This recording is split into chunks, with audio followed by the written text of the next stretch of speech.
अस्सलाम वालेकुम वीवर्स, उम्मीद है कि आप सब लोग खैरियत से होंगे। आज मेरे किचन में बन रही है बहुत ही मज़ेदार आलू बैंगन की सब्ज़ी, जो कि हम सबकी फेवरेट है। ये सबको पसंद होती है। तो आइए हम इस मज़ेदार सी रेसिपी को बनाना शुरू करते हैं।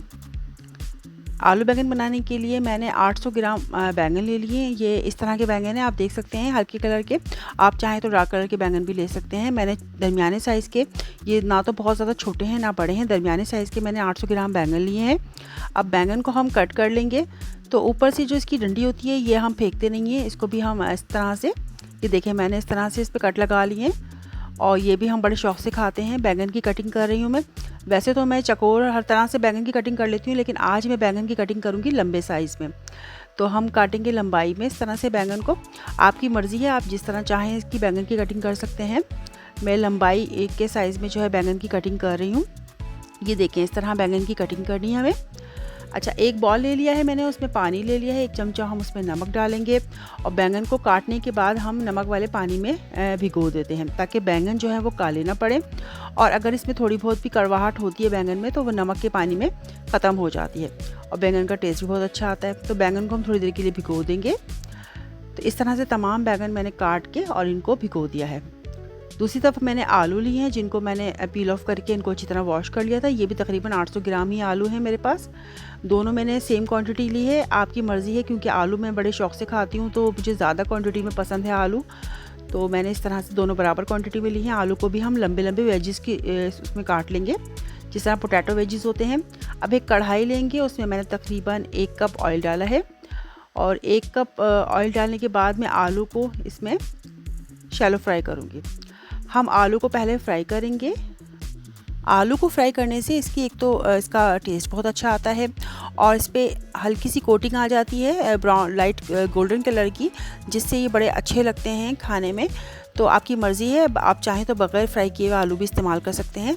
मैंने इसको बिल्कुल लाइट गोल्डन होने तक फ्राई किया है, जब तक इस पर हल्की सी लाइट गोल्डन कलर की कोटिंग आ गई है। और जब इस पर कोटिंग आ गई तो मैंने इसको निकाल कर एक प्लेट में अलग से रख लिया है आलूओं को। तो आलूओं को हम शैलो फ्राई करेंगे तेज़ आंच पर। मैं इसको मीडियम टू हाई फ्लेम पर इसको फ्राई कर रही हूँ। इसके बाद जो बैंगन हमने काटे थे, और बैंगन को मैंने पानी से निकाल के स्ट्रेनर में रख लिया था, फिर मैंने इसको ऑयल में डाला है। और बैंगन को भी हम थोड़ी देर के लिए फ्राई करेंगे, बस हल्का सा फ्राई करेंगे। जैसे ही इसमें थोड़ा सा कलर आ जाएगा तो हम बैंगन को भी निकाल कर अलग कर देंगे। तो बैंगन को भी हम मीडियम टू हाई फ्लेम पर थोड़ा सा फ्राई करेंगे। हल्का सा मैंने इसमें भी नमक डाल दिया है, तो नमक हम इस पर स्प्रिंकल कर देंगे थोड़ा सा, और बस इसको फ्राई करेंगे और इसको निकाल कर हम अलग प्लेट में रख देंगे।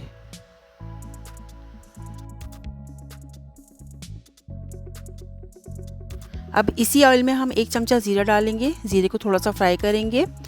इसके बाद 3 अदद दरमियाने साइज़ की प्याज मैंने स्लाइस कर ली थी। प्याज को हम ऑयल में शामिल कर देंगे, और प्याज को हम इतना फ्राई करेंगे कि इसमें बिल्कुल लाइट सा कलर आ जाए। हमें बहुत ज़्यादा प्याज को फ्राई नहीं करना, हमें सिर्फ थोड़ा सा फ्राई करना है। जब इसमें लाइट सा कलर आ जाएगा प्याज के अंदर, तो हम 2 टीस्पून हम इसमें लहसुन अदरक का पेस्ट शामिल कर देंगे।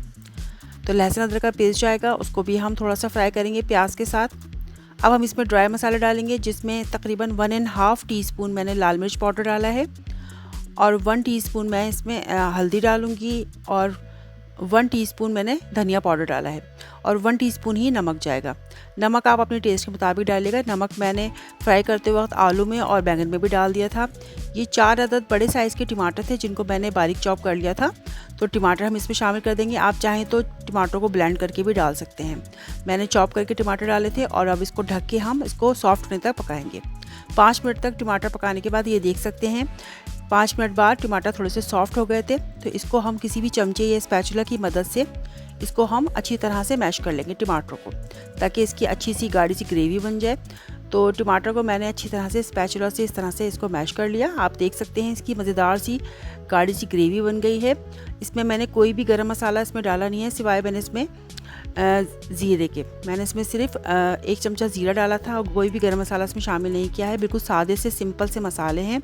अब जो बैंगन हमने फ्राई किए थे, वो बैंगन हम इसमें शामिल कर देंगे, बैंगन डाल देंगे और अच्छी तरह से इनको मिक्स कर लेंगे।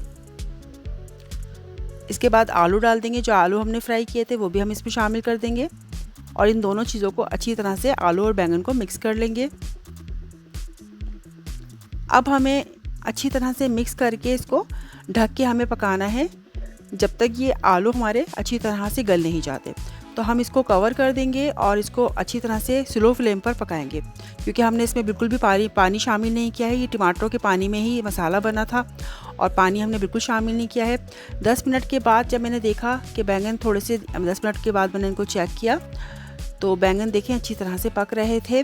लेकिन जब मैंने आलू चेक किया तो आलू अभी पूरी अच्छी तरह से गले नहीं थे। तो मैंने इसको दोबारा से ही मैंने आलू चेक किए थे, आलू गले नहीं थे, इसलिए मैंने इसको दोबारा से कवर कर दिया तकरीबन 10 से 15 मिनट तक के लिए। और अगर ज़रूरत हो आपको इस स्टेज पर तो आप थोड़ा सा पानी भी इसमें शामिल कर सकते हैं। ये देखिए स्लो फ्लेम पर हमारे आलू और बैंगन पक रहे थे बहुत ही मज़ेदार से। और तकरीबन 15 मिनट के बाद मैंने दोबारा खोल के देखा। ये देखिए आलू भी हमारे बहुत अच्छी तरह से गल गए थे। मैंने आलू चेक किया, आलू अच्छी तरह से गल चुके थे। तो हमारे आलू बैंगन की ये डिश तैयार हो गई थी। अगर आपको आलू बैंगन पकाते वक्त कभी फील हो कि आलू बैंगन थोड़े ड्राई हो गए हैं तो आप 2-3 टेबलस्पून पानी डालकर इसको दम की आंच पर पका सकते हैं। तो इस तरह मज़ेदार से हमारे आलू बैंगन तैयार हो गए हैं। मैंने हरा धनिया इसमें डाल दिया है, आधे कप हरा धनिया डाला है, 5 से 6 अदद हरी मिर्चें जो है मैंने बीच में से चाक के डाल दी हैं और 1 अदद नींबू का रस मैंने इसमें डाल दिया है। और ये मज़ेदार से मसालेदार हमारे बहुत ज़बरदस्त से हमारे आलू बैंगन तैयार हो गए हैं। आप इसको ज़रूर ट्राई कीजिएगा, इंशाल्लाह ये आपको बहुत ही पसंद आने वाली सब्ज़ी है। बहुत ज़बरदस्त बने थे आलू बैंगन, घर में सबको बहुत पसंद आए थे। तो इस तरह के आलू बैंगन आप ज़रूर बनाइए अपने घर में और इंशाल्लाह ताला ये ज़रूर सबको पसंद आएंगे। तो व्यूअर्स हमारे मज़ेदार से आलू बैंगन की डिश तैयार है। तो उम्मीद है आपको मेरी आज की ये रेसिपी पसंद आएगी। अगर आपको मेरी ये वीडियो पसंद आती है तो मेरी वीडियो को लाइक और कमेंट ज़रूर कीजिए और इसको अपनी फैमिली और फ्रेंड्स में ज़रूर शेयर कीजिए। इंशाल्लाह इसी तरह की मज़ेदार डिशेज़ के साथ हाज़िर होती रहूँगी। जब तक के लिए अल्लाह निगहबान।